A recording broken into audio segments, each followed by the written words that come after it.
Now the battle for Libya. France said today it wants Libyan rebel leaders to negotiate with Muammar Qaddafi, but on the ground the rebels are pressing on toward Tripoli. CBS News correspondent Mark Phillips reports from the battlefield.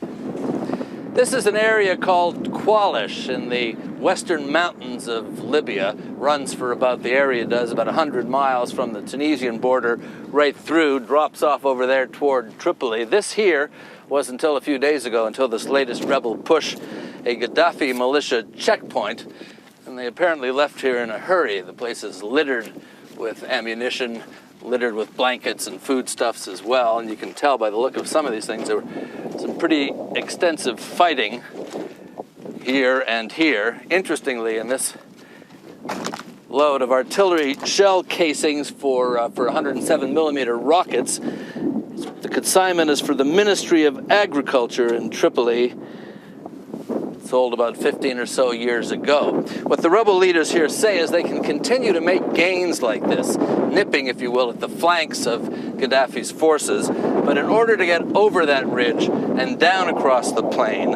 and toward Tripoli, they need much more in the way of weaponry, much more in the way of communications equipment, of course training and men, but also they stress much more in the way of coordination with the NATO air forces that are giving them cover from the skies. I'm Mark Phillips, CBS News in Qaddafi, Libya.